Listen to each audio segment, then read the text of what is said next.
I'm fascinated with genealogy. My brother's been doing my mother's side of the family, and believe it or not, he's got back to 1387.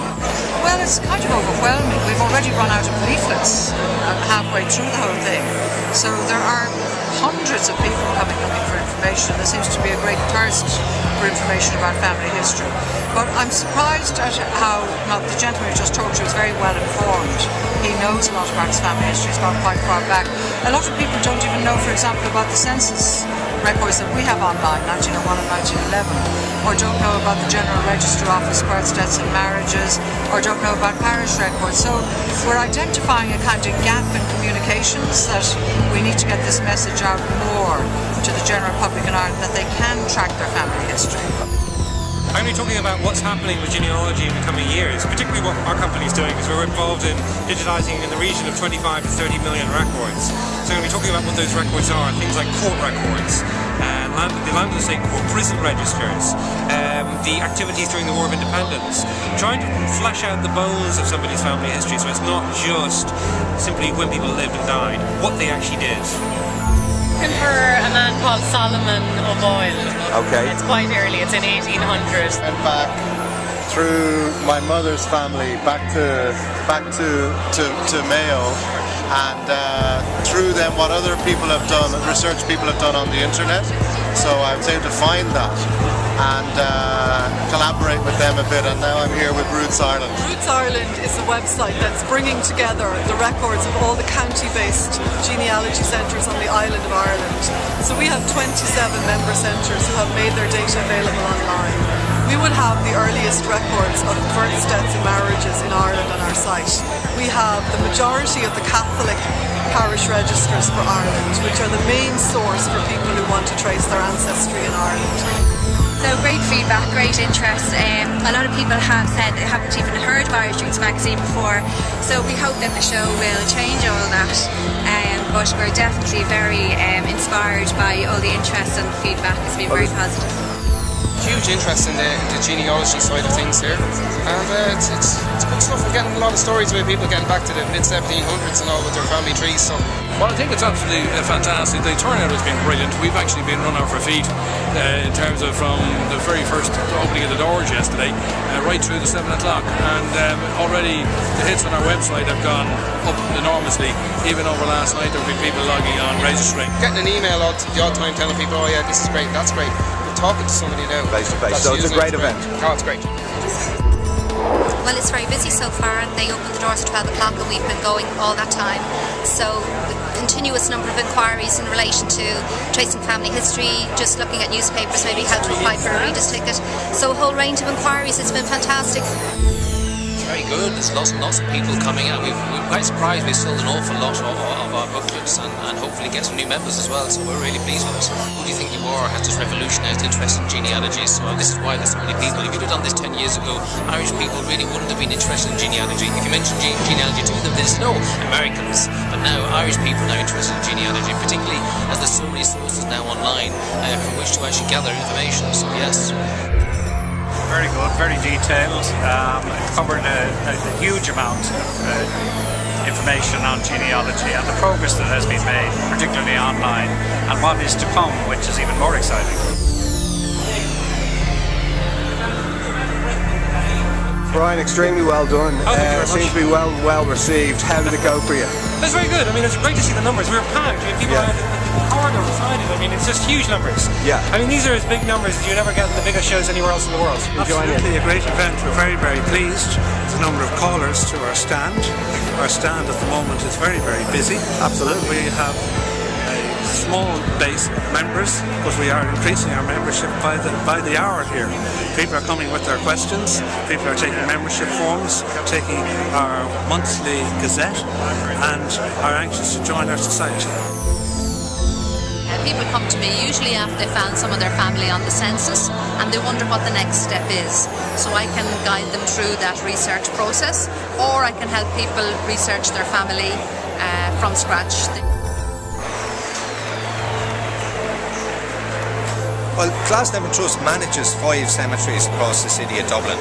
We've been burying people from 1828, so we've a huge resource of history because we've recorded all of these people. So lots of people who are looking for family members or grandparents or great-grandparents can come to us, look through our records and find out all sorts of information about them.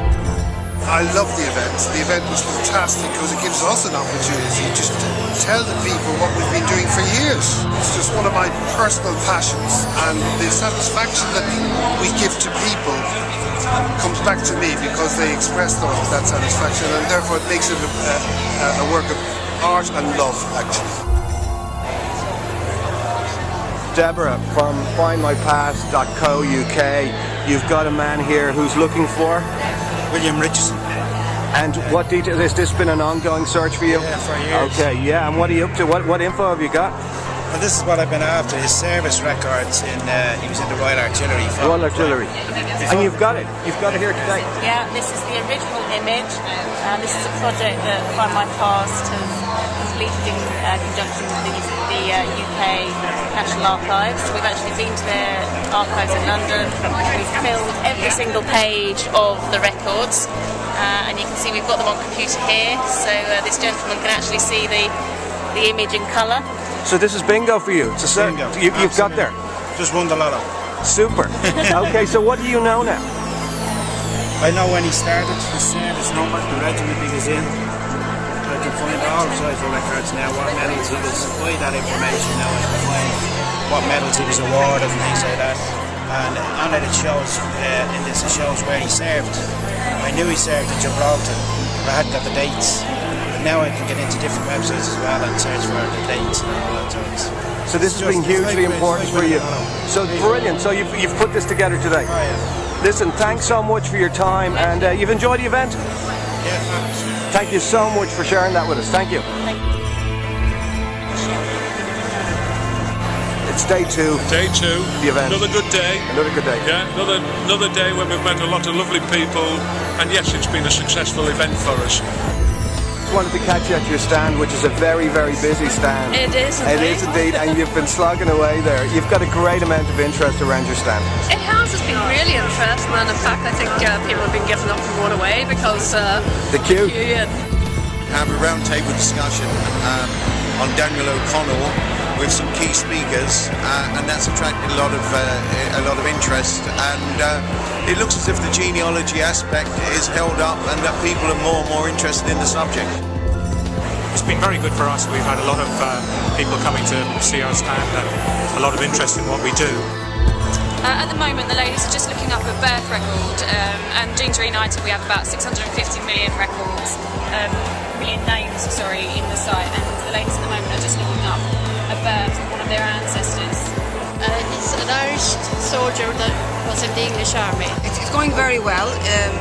We're just putting in the information now, and we're hoping somebody's going to pop up here. There are 2 parts of the Irish Times service. One is the actual archive. That's the archive of the newspaper. Now that's searchable online. The searches are free, and then there's a paying element if you find an article you want to hold on to. And then there's the Irish Ancestors Service, which aims to be a complete guide to how to go about researching your ancestors, what records there are, what dates they cover, where they are, what maps, what gravestone transcripts, what estate records, the whole thing.